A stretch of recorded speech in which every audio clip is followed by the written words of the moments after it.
Semuanya berawal dari kota Qingping, China. Diberitakan bahwa telah ditemukan bayi bercahaya.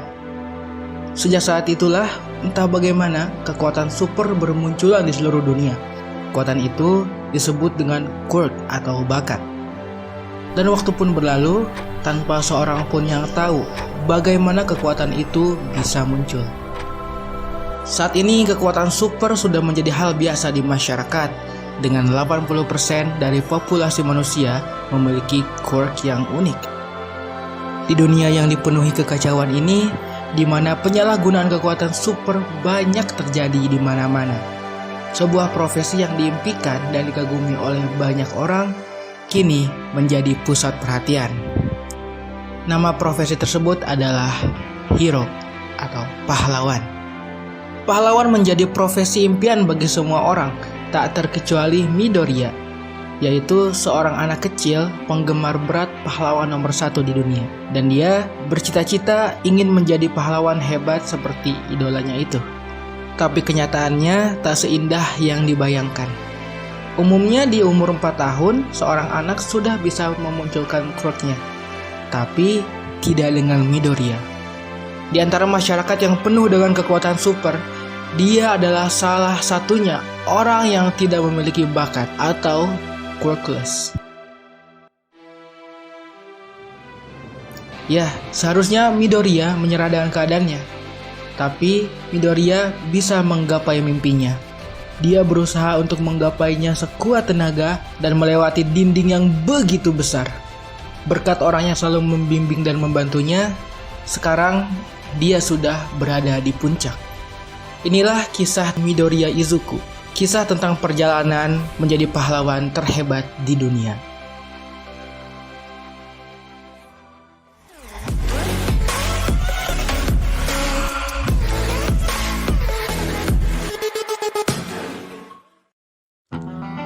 Hai semua, apa kabar? Semoga kalian baik-baik saja ya. Dan jangan lupa bersyukur dan semoga kita diberikan kemudahan dan keselamatan dalam melakukan aktivitas apapun. Video ini akan menjadi video series yang akan menceritakan alur cerita Boku no Hero Academia dari season 1 sampai dengan season 5 dan akan dibagi dalam beberapa part di setiap seasonnya. Setelah itu kita akan lanjutkan ke pembahasan manganya. Jadi biar tidak ketinggalan videonya, langsung saja tekan subscribe dan tekan tombol loncengnya. Awas ya kalau enggak. Kita lanjut ke ceritanya. Let's go! Midoriya Izuku merupakan karakter utama di dalam cerita ini. Dia merupakan satu-satunya orang tanpa quirk di daerahnya. Nah, saat dia di umur 4 tahun, dimana seharusnya quirk muncul di usia itu, setelah diperiksa ke dokter, ternyata Midoriya tidak dilahirkan dengan quirk atau quirkless. Sebetulnya Midoriya merupakan fans berat dari All Might, pahlawan terhebat di dunia. Dia bercita-cita untuk menjadi pahlawan juga. Melihat kehebatan All Might ketika menyelamatkan orang-orang yang ada di dalam bahaya, Midoriya benar-benar kagum. Bahkan dia melihat video penyelamatan itu ribuan kali. Tapi apa daya, impiannya kandas ketika dia tahu bahwa dia tidak memiliki quirk. Beberapa tahun kemudian, saat ini Midoriya telah berada di akhir bangku SMP. Sebentar lagi dia harus melanjutkan pendidikannya ke SMA. Kehidupan yang dia lalui cukup berat karena hanya dia di antara semua teman-temannya yang tidak memiliki quirk.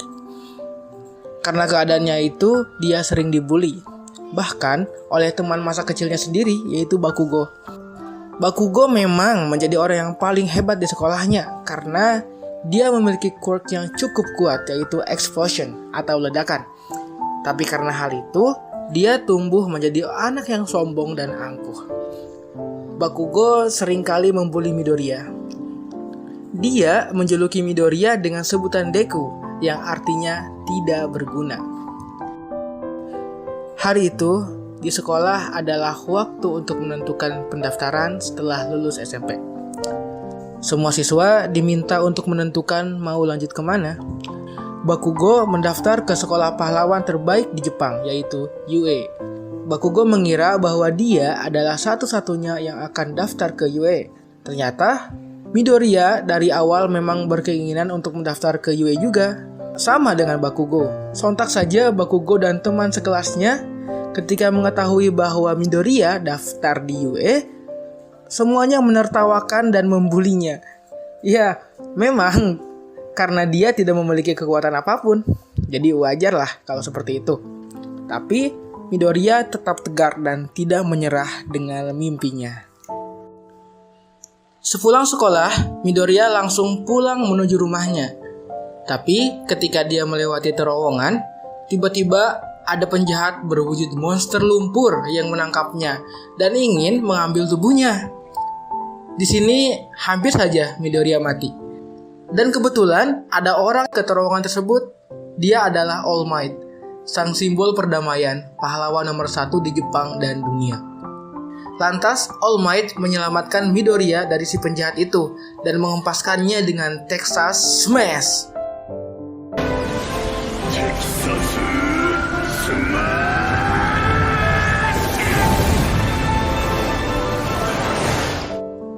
Midoriya berhasil diselamatkan dan si penjahat dimasukkan ke dalam botol. Alangkah terkejutnya saat Midoriya sadar, ternyata dia diselamatkan oleh pahlawan yang begitu dia kagumi. Dan belum sempat berkata-kata, All Might langsung terbang meninggalkannya. Ternyata si Midoriya malah ikut menggelantung di kakinya. Midoriya masih ingin menanyakan sesuatu kepada All Might. Kemudian mereka turun dan berbicara di atas sebuah gedung. Kemudian Midoriya langsung bertanya tentang apa yang sebenarnya dia ingin tanyakan. Yaitu, dia bertanya apakah manusia tanpa quirk seperti dirinya bisa menjadi pahlawan? Tapi tiba-tiba All Might yang gagah dan kekar berubah menjadi pria yang kurus kerontang. Jelas Midoriya sangat terkejut dengan kejadian itu. Dengan wajah panik dia menanyakan, "Di mana All Might? Di mana All Might?" Kemudian pria kurus tadi menjawab kalau dia adalah All Might. Dia pun menceritakan pengalamannya sebagai pahlawan. 5 tahun yang lalu, penjahat bernama Toxic Chainsaw berhasil melubangi paru-paru All Might dan sebagian organ pernapasannya hancur. Akibat operasi yang terus-menerus, akhirnya tubuh All Might yang asli menjadi kurus dan tubuhnya bisa kembali kekar karena efek quirknya saja. All Might saat ini hanya bisa bekerja sebagai pahlawan 3 jam per hari saja. Dia tidak mampu mempertahankan wujud pahlawannya lebih dari itu. All Might ingin menegaskan bahwa menjadi pahlawan tanpa bakat akan sangat berbahaya. Karena pahlawan di setiap pekerjaannya mempertaruhkan nyawanya. Dan kemungkinan untuk menjadi pahlawan tanpa quirk itu sangatlah kecil. Dia menganjurkan Midoriya untuk menjadi polisi saja, karena memang kan jadi polisi juga pekerjaan yang mulia, kata All Might. Setelah itu, Deku murung dan All Might meninggalkan dia. Di sisi lain kota, ada kekacauan dan kebakaran besar. Ternyata, itu merupakan kebakaran yang disebabkan Bakugo yang ditangkap monster lumpur. Lah, kok ada monster lumpur lagi? Saat All Might terbang, 2 botol tadi jatuh ke sebuah gang. Dan saat pulang, Bakugo lewat gang itu dan menendangnya. Akhirnya, monster itu pun terlepas dan berusaha melahap Bakugo. Midoriya saat melihat keributan itu langsung mendatangi lokasi. Alangkah terkejutnya kalau kekacauan itu terjadi karena si monster lumpur. Midoriya merasa sangat bersalah karena dia sadari bahwa monster itu lepas gara-gara dia yang mengganggu All Might ketika bekerja.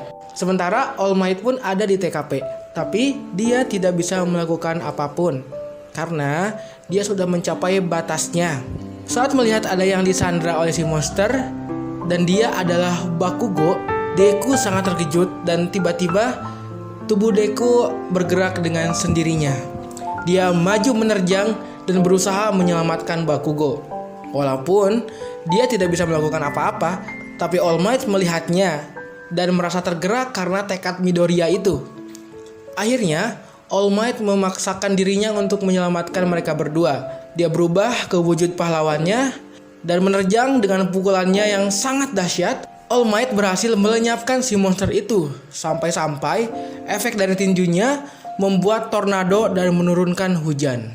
Wow, Midoriya dan Bakugo berhasil diselamatkan. Setelah insiden tersebut, Midoriya pulang ke rumahnya.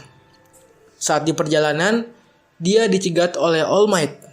Sepertinya All Might ingin menyampaikan sesuatu. Dan ternyata dari kejadian tadi, All Might menyadari kalau Midoriya memiliki jiwa seorang pahlawan sejati. All Might mengubah jawaban yang ia berikan kepada Midoriya sebelumnya. Dia berkata, pahlawan pun memiliki cerita masa sekolahnya sendiri. Di dalam sebagian besar cerita mereka, terdapat satu hal. Sebelum mereka berpikir, tubuh mereka sudah bergerak sendiri. Dan All Might berkata, kamu juga seperti itu kan? Kamu tetap bisa menjadi pahlawan. Dan begitulah cerita Boku no Hero Academia dimulai. Dan cerita ini adalah kisah tentang bagaimana Midoriya Izuku menjadi pahlawan terhebat. Sekian teman-teman dari cerita Boku no Hero part 1-nya. Kita akan lanjut ke part 2-nya. Jangan lupa subscribe dan tekan tombol loncengnya supaya kamu tidak ketinggalan video terbarunya. Oke, selamat jumpa di video selanjutnya.